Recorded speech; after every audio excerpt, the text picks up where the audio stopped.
All right, so that was just a couple of the plants we're working with, just kind of a quick, brief introduction to them. I realize that's not enough time to probably remember all those and why they're bad, but just kind of talking about some of the issues here in West Michigan.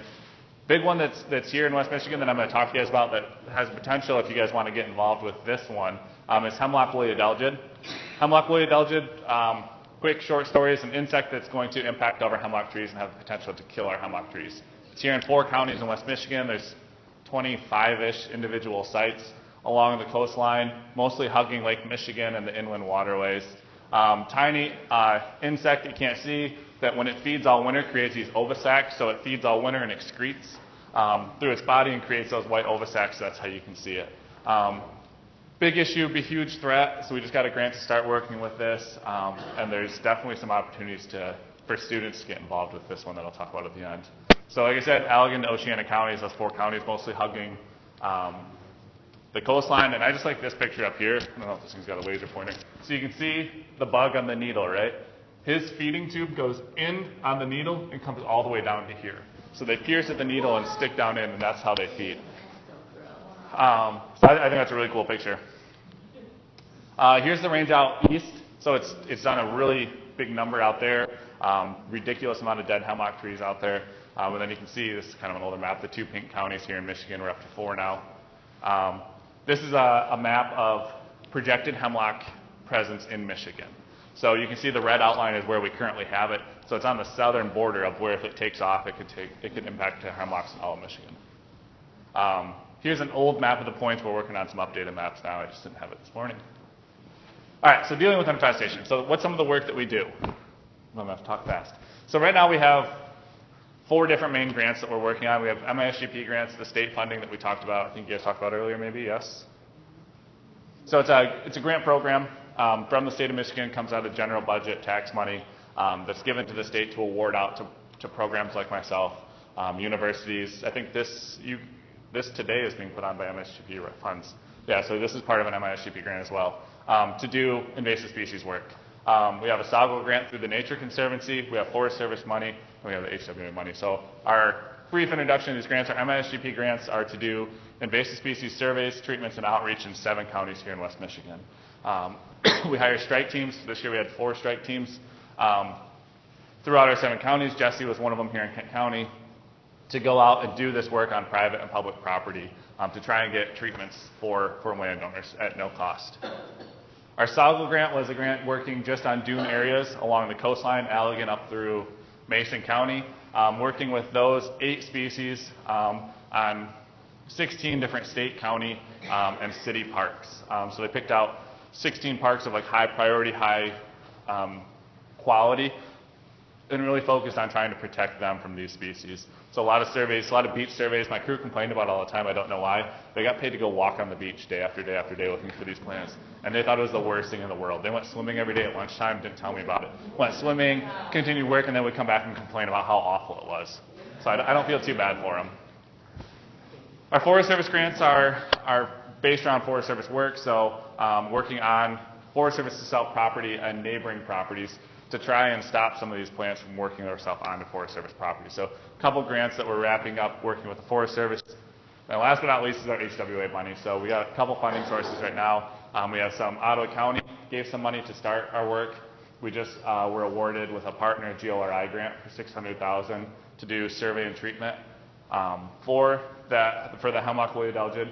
I applied for 2 additional grants that we're waiting to hear back on.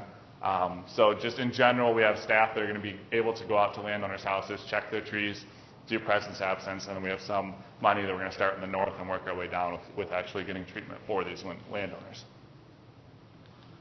All right, so here's some of our numbers from last year. We don't have our numbers yet this year, so some of the work that we did, 610 different properties surveyed, 1,100 detections mapped, 45 of which were those Michigan watch list species, 459 treatments, 78 acres treated, and a lot of outreach to a lot of different people. So, reporting MISN. We're all good on MISN? So MISN is a great resource. This is something that kids use. When I work with Grand Haven students, with Grand Haven High School, they all have this on their phone. They all pull their phones out and they all use this when they're out. So this is something that's great for them. Good resource. We'll skip through these. So current project. So I know this is probably what everyone really wanted me to focus on, so I have 5 minutes to cover this. So here's some of the projects that I've been working on with students and with schools right now. So you guys talked about Allendale and the work that's happened with Allendale. So I work a lot with Melanie, Mandy at the parks. Melanie's absolutely amazing. I've been to some of your guys' treatment days, your field days. I personally think they're the craziest thing in the world. When you have 100 kids with loppers chasing each other around the woods, I was like high stress, and it was a lot for me to handle. So I give you guys kudos for being able to do that every day. The HWA mapping project is something we're just getting underway. We're going to be working with Grand Haven and possibly you guys at Allendale with Melanie on this.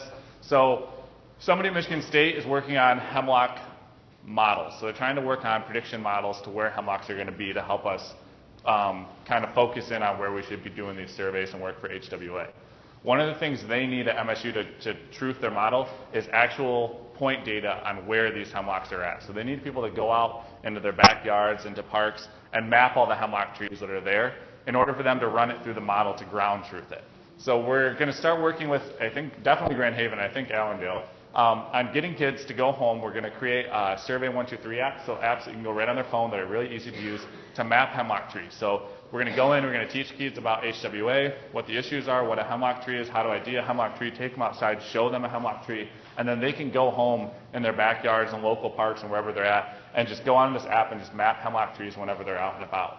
And then this data is going to come back to me, which is going to go back to MSU to help ground truth that model, which is going to, in the long run, really help the work we're doing with HWA. So that's something we're just getting up and going now. Garlic mustard polls, I know you guys talked about that earlier.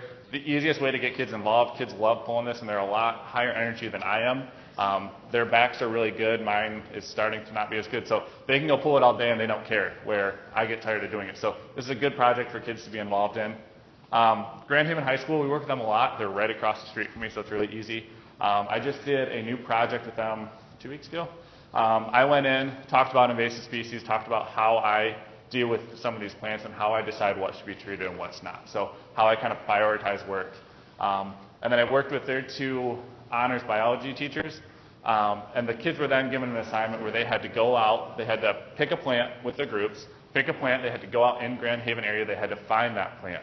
So they all went out to local parks and areas, found that plant, they had to map that plant, take pictures with it, and then they did presentations on what the plant was, why it's bad, where it's at, how it should be treated, what the different options for treatment are, what the issues with treatment is in that area. So if it's at a school and you want to treat it during school hours, well, you can't spray chemicals when kids are around at the playground. So talking about things like that, and then they made a management plan on how that individual patch should be treated. And then I came back in and they presented to me and I gave them feedback on some of the issues with their plants. From there, Grand Haven High School, they had their principal and assistant principal come in for those presentations. From that, their principal is going to let me treat multiple patches on their properties where kids went out, where I told kids where to go. And they mapped some things on the school, and then they presented to the school board official and saying, hey, this is an issue, this is why it's a priority to us, you should let it be treated, here's how you do it. And now next fall, they're going to let me do those treatments.